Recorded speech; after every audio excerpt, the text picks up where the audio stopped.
கேரள மாநிலம் மூணாறு அருகே யானைகள் தங்களது குட்டிகளுடன் வரிசையாக சாலையில் அசை போட்டு நடந்து வந்த காட்சி காண்போரை ஈர்த்துள்ளது. இதுகுறித்த வீடியோ காட்சி வெளியாகியுள்ளது. மூணாறு கேப் ரோட்டில் வரிசையாக அணிவகுத்து வந்த யானைகளை அவ்வழியாக வந்த சுற்றுலா பயணிகள் படம் பிடித்த காட்சி தற்போது சமூக வலைதளங்களில் பரவி வருகிறது.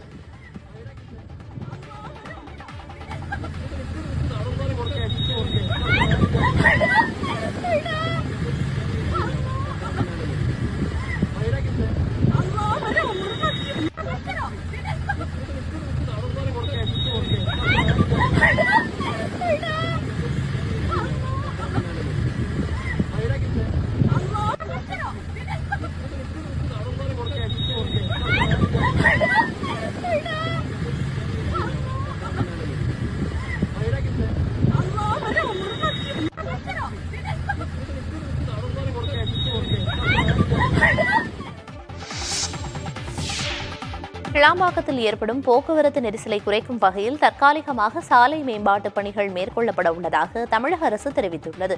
தமிழக அரசு வெளியிட்டுள்ள செய்திக்குறிப்பில், கிளாம்பாக்கம் பேருந்து முனையம் முழு செயல்பாட்டிற்கு வந்துள்ள நிலையில் ஜிஎஸ்டி சாலையில் போக்குவரத்து நெரிசல் ஏற்பட்டு வருகிறது என குறிப்பிடப்பட்டுள்ளது.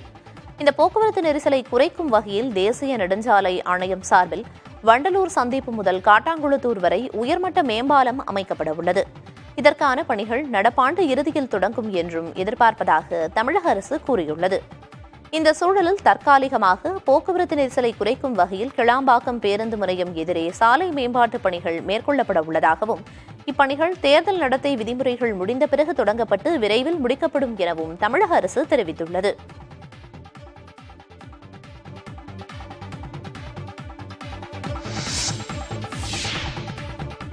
மதுரை மாவட்டம் அழகர்கோவில் அருகே பாரம்பரியமிக்க மீன்பிடி திருவிழா விமர்சையாக நடைபெற்றது. கள்ளந்திரி கிராமத்தில் 5 கோயில் முத்தன் கண்மாய் சுமார் 200 ஏக்கர் பரப்பளவில் அமைந்துள்ளது. இந்த கண்மாயில் 5 கோயிலில் வேண்டுதல் நிறைவேற்றியவர்கள் மீன் குஞ்சுகளை காணிக்கையாக விடுவர். ஆண்டுதோறும் பங்குனி மாதம் இங்கு அனைவரும் மீன்பிடிக்க அனுமதிக்கப்படுவர். கடந்த ஆண்டு முல்லை பெரியாறு அணையிலிருந்து தண்ணீர் திறக்கப்பட்டு கண்மாய் முழு கொள்ளளவை எட்டுவது தாமதமானதால் இந்த ஆண்டு மீன்பிடி திருவிழாவும் தாமதமாக நடைபெற்றது. அதன்படி இன்று நடைபெற்ற விழாவில் நத்தம், மேலூர், அலங்காநல்லூர், சத்திரப்பட்டி, சிங்கம்புணரி உள்ளிட்ட பகுதிகளைச் சேர்ந்த ஏராளமானோர் பங்கேற்று ஆர்வத்துடன் மீன்பிடித்தனர். இதில் நாட்டு வகை மீன்களான கட்லா, கெளுத்தி, ஐரை, ரோகு உள்ளிட்ட மீன்களை பிடித்த பொதுமக்கள் மகிழ்ச்சியுடன் வீடு திரும்பினர். மதுரை மீனாட்சியம்மன் கோயிலில் 60 கிலோ தங்க நகைகள் இருப்பு பதிவேட்டு கணக்கில் இல்லை என்பது தணிக்கையில் தெரியவந்துள்ளது. கோயில்களில் காணிக்கையாக வரப்பெற்ற தங்க நகைகள் மும்பையில் உள்ள மத்திய அரசுக்கு சொந்தமான தங்க உருக்காலையில் உருக்கி சொக்கத்தங்கமாக மாற்றி கோயிலுக்கு வங்கிகள் மூலமாக வருவாய் ஈட்டப்படுகிறது. வங்கிகளில் முதலீடு செய்து அதிலிருந்து பெறப்படும் வட்டி மூலமாக கோயில் திருப்பணிகள் மேற்கொள்வது வழக்கமான நடைமுறையில் ஒன்றாகும். இந்நிலையில் மதுரை மீனாட்சியம்மன் கோயிலில் திருப்பணி தேவைக்கு 60 கிலோ பொன்னிறங்கள் உருக்கப்பட்டது கோயிலின் இருப்பு கணக்கில் சேர்க்கப்படாமல் இருப்பது தெரியவந்துள்ளது. மேலும் உருக்காலைக்கு எடுத்துச் செல்ல பொன்னிறங்களை பிரித்தெடுக்கும் போது நீக்கப்பட்ட 44 வைரக்கற்கள், 7 வைடூரியங்கள், 59 பவளங்கள், 103 முத்துக்கள், 44 வெள்ளி இனங்கள், 485 இமிடேஷன் கற்கள் மற்றும் 455 கிராம் இதர உலோகங்கள் ஆகியவை கோயில் இருப்பு கணக்கில் சேர்க்கப்பட்ட விவரம் தணிக்கைக்கு தாக்கல் செய்யப்படவில்லை என்ற அதிர்ச்சிக்குரிய தகவலும் கிடைத்துள்ளது. இதுகுறித்து மீனாட்சியம்மன் கோயில் நிர்வாகத்தை தொடர்பு கொண்டு கேட்டபோது, தணிக்கையில் குறிப்பிட்டுள்ள நகைகள் முறையாக கோயில் விமான கோபுரம், கொடிமரம் போன்றவற்றுக்காக கிலோ கணக்கில் வழங்கப்பட்டுள்ளதாகவும் தெரிவித்துள்ளது. மீதமுள்ள நகைகள் வங்கி இருப்பில் வைக்கப்பட்டுள்ளதாகவும், இது தொடர்பான பதிலறிக்கையை அரசிடம் சமர்ப்பித்துள்ளதாகவும் கோயில் நிர்வாகம் விளக்கமளித்துள்ளது.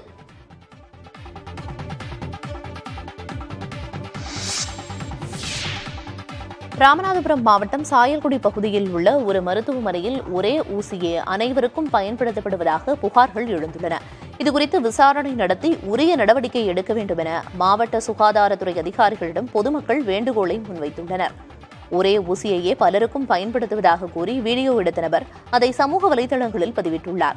அந்த வீடியோ காட்சி வைரலாக பரவி வரும் நிலையில் அந்த வீடியோ போலியானது என்றும் தன் மீது களங்கம் சுமத்த வேண்டும் என்ற நோக்கத்துடன் வீடியோ பரப்பப்படுவதாகவும் மருத்துவமனையின் மருத்துவர் கண்ணன் குற்றம் சாட்டியுள்ளார்.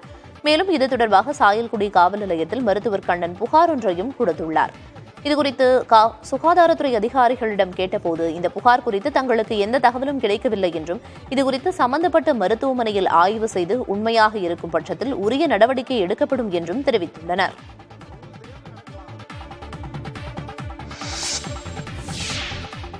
விருதுநகர் மாவட்டம் சிவகாசி அருகே கடன் தொல்லையால் ஒரே குடும்பத்தைச் சேர்ந்த 5 பேர் தற்கொலை செய்து கொண்ட வழக்கில் வட்டிக்கு பணம் கொடுத்த 6 பேரை காவல்துறையினர் கைது செய்துள்ளனர்.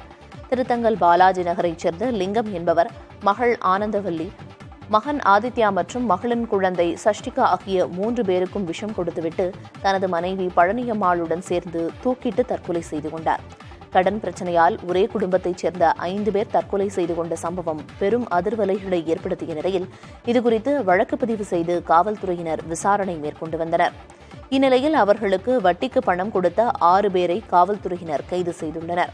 அருண்குமார், கிருஷ்ணன், வி முருகன், எஸ் முருகன், மணிவண்ணன், ரமேஷ்குமார் ஆகிய 6 பேர் மீது பல்வேறு பிரிவுகளின் கீழ் வழக்கு பதிவு செய்யப்பட்டுள்ளது.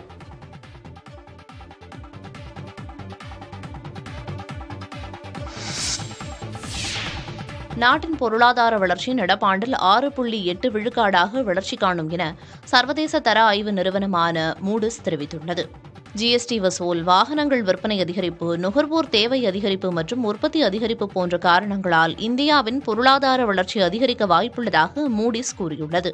அதே நேரம் தேர்தல் முடிவுகளுக்கு பிறகு கொள்கைகள் தொடரும் பட்சத்தில் 2024-25 நிதியாண்டின் வளர்ச்சி வலுவாகவே இருக்கும் என மூடிஸ் கூறியுள்ளது. தனியார் தொழில்துறையில் மூலதன செலவினங்கள் அதிகரித்துள்ளது. உற்பத்திக்கேற்ற ஊக்க சலுகைகள் வழங்கும் அரசின் திட்டமும் உற்பத்தித் துறையை வளர்ச்சியில் வைத்திருப்பதாக மூடிஸ் தெரிவித்துள்ளது. இது தவிர வங்கிகளின் இருப்பு நிலை ஆரோக்கியமாக இருப்பதும் இந்தியாவின் பொருளாதாரம் வளர்ச்சியடைய காரணமாக அமையும் என மூடிஸ் கணித்துள்ளது.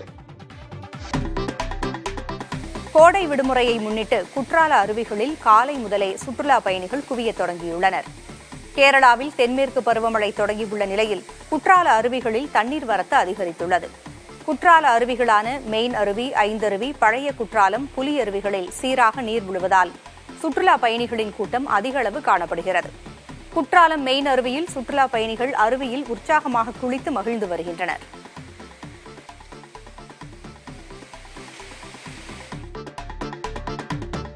தென்காசியில் கேந்தி பூக்களின் விளைச்சல் அதிகரித்துள்ளது. பொய்கை மேடு, சுரண்டை, ஆலங்குளம் உள்ளிட்ட பகுதிகளில் விவசாயிகள் கேந்திப்பூ சாகுபடி செய்துள்ளனர். வழக்கத்தை விட இந்த ஆண்டு மகசூல் அதிகரித்துள்ளது. 1 கிலோ பூ 160 ரூபாய் வரை விற்பனை செய்யப்படுகிறது. குறைந்த செலவில் அதிக வருமானம் கிடைத்திருப்பதால் விவசாயிகள் மகிழ்ச்சியடைந்துள்ளனர்.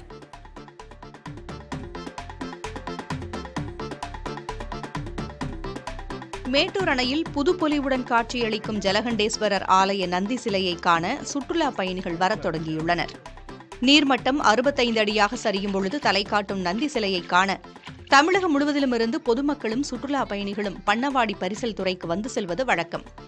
இந்த ஆண்டு நீர் முற்றிலும் வற்றிய நிலையில் நந்தி சிலை முழுமையாக காட்சியளிக்கிறது. சிதிலமடைந்திருக்கும் சிலையை அந்த பகுதியில் வசிக்கும் இளைஞர்கள் வெள்ளை, பச்சை மற்றும் சிவப்பு வர்ணங்களை பூசி அழகுபடுத்தியுள்ளனர். கம்பீரமாக காட்சியளிக்கும் நந்தி சிலையை கண்டு வழிபட ஊர் மக்களும் சுற்றுலா பயணிகளும் வந்து செல்கின்றனர்.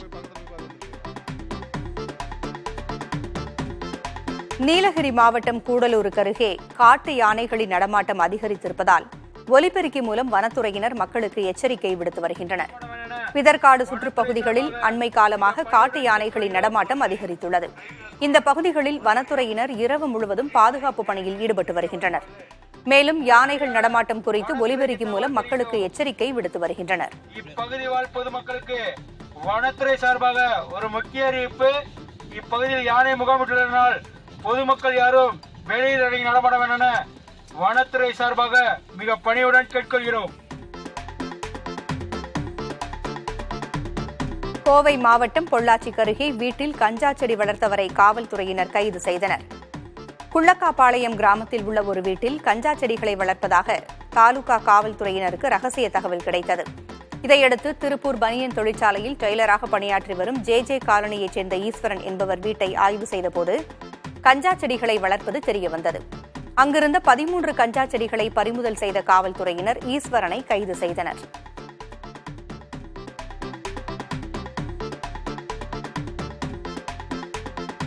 காஞ்சிபுரம் மாவட்டம் உத்தரமேரூருக்கு அருகே கடந்த 10 நாட்களுக்கு மேலாக முறையாக குடிநீர் வராததால் மக்கள் கடுமையாக அவதியடைந்துள்ளனர்.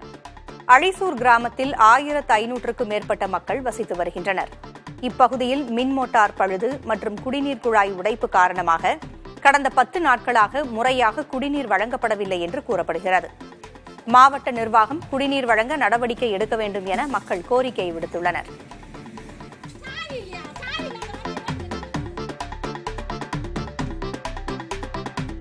நாகையில் பாம்பு கடித்து கோமா நிலைக்கு சென்ற சிறுவனின் உயிரை மீட்ட மருத்துவக் குழுவுக்கு பெற்றோர் கண்ணீர் மல்க நன்றி தெரிவித்தனர். கடந்த 18ஆம் தேதி மோகனூரைச் சேர்ந்த திவாகர் என்ற 10 வயது சிறுவன் வீட்டிற்கருகே விளையாடிக் கொண்டிருந்த போது கொடிய விஷம் கொண்ட பாம்பு கடித்துள்ளது. அலறி துடித்த சிறுவனை பெற்றோர் மீட்டு நாகை அரசு மருத்துவமனையில் சிகிச்சைக்காக அனுமதித்தனர். இந்நிலையில் சிறுவனின் நரம்பு மண்டலம் முழுவதும் பாதிக்கப்பட்டு கோமா நிலைக்கு சென்ற நிலையில் மருத்துவர்களின் தீவிர சிகிச்சைக்கு பிறகு உடல்நலம் தேறி வீடு திரும்பியுள்ளார்.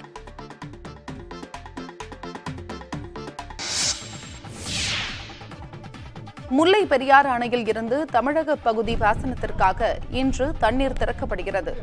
முல்லை பெரியாறு அணையில் இருந்து திறக்கப்படும் நீரின் மூலம் தேனி மாவட்டம் கம்பம் பள்ளத்தாக்கு பகுதியில் உள்ள 14,707 ஏக்கர் இருபோக ஆயக்காட்டு நிலங்கள் பாசன வசதி பெறுகின்றன. இந்நிலையில் தமிழ்நாடு அரசின் உத்தரவின்படி இன்று முல்லை பெரியாறு அணையில் இருந்து இன்று முதல் 120 நாட்களுக்கு தண்ணீர் திறக்கப்படுகிறது. பாசனத்திற்காக வினாடிக்கு 200 கன அடி, குடிநீர் தேவைக்காக 100 கன அடி என 300 கன அடி நீர் திறக்கப்பட உள்ளது. தேக்கடி தலைமதகு பகுதியில் இன்று மாலை நடைபெறும் நிகழ்வில் நீர்வளத்துறை அதிகாரிகள் மற்றும் விவசாய சங்க பிரதிநிதிகள் பங்கேற்க உள்ளனர்.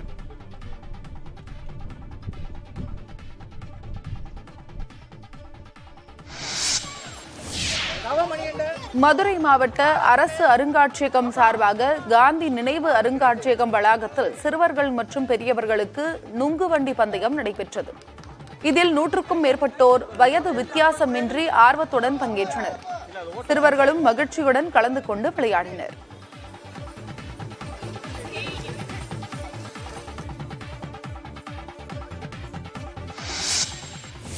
இங்கே நாங்கள் நொங்கு சாப்பிட்றது எப்படின்னு சொல்லி கொடுத்தாங்க, எப்படி விளையாடணும், அது எப்படி பிடிச்சி ஓட்டுறது அப்படின்லாம் சொல்லி கொடுத்தாங்க. ரொம்ப மோட்டிவேட்டிங்காகவும் ஹாப்பியாகவும் இருந்துச்சு. இன்றைக்கி தான் அந்த போட்டியை தெரிஞ்சதுக்கப்புறம் தான் இங்கே வந்தேன். இங்கே வந்து நல்லா இப்போ தான் ஃபஸ்ட் டைமாக விளாட்றேன். அதுக்கப்புறம் விளாண்டதே இல்லை. இன்றைக்கி தான் முதல் தடவை நொங்கு சாப்பிட்டு ஒரு போட்டி விளாட்றேன். பிரபல யூடியூபர் விஜய் சித்து மீதான போக்குவரத்து விதிமீறல் புகாரில் உரிய நடவடிக்கை எடுக்கப்படும் என காவல்துறை தெரிவித்துள்ளது. உயர்நீதிமன்றத்தில் பயிற்சி வழக்கறிஞராக பணிபுரியும் ஷெரின் சென்னை காவல் ஆணையர் அலுவலகத்தில் புகார் ஒன்றை அளித்துள்ளார். அதில் விஜய் சித்து ஆபாச வார்த்தைகள் பேசி யூடியூபில் வீடியோ வெளியிடுவதாகவும், கார் ஓட்டும்போது செல்போன் பயன்படுத்தி அதனை வீடியோவாக பதிவேற்றம் செய்திருப்பதாகவும் புகாரில் தெரிவித்திருந்தார்.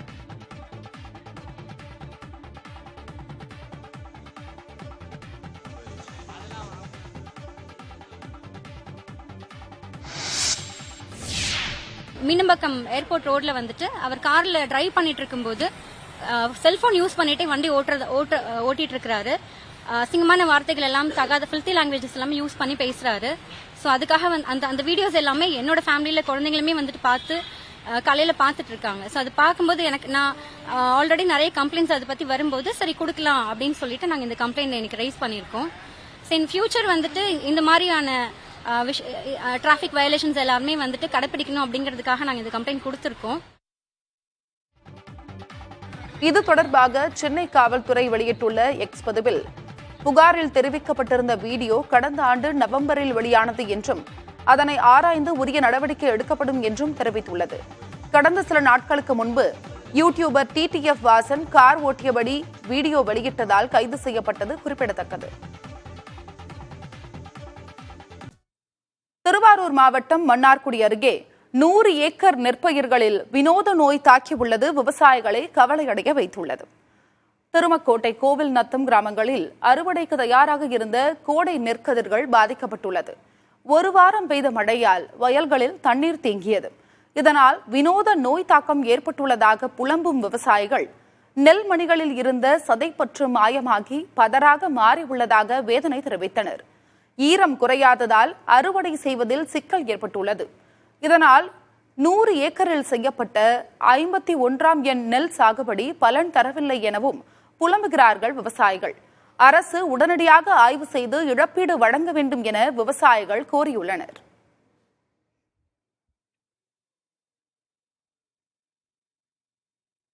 தமிழகத்தில் இன்று முதல் 3 நாட்களுக்கு கனமழை பெய்ய வாய்ப்புள்ளதாக இந்திய வானிலை ஆய்வு மையம் தெரிவித்துள்ளது.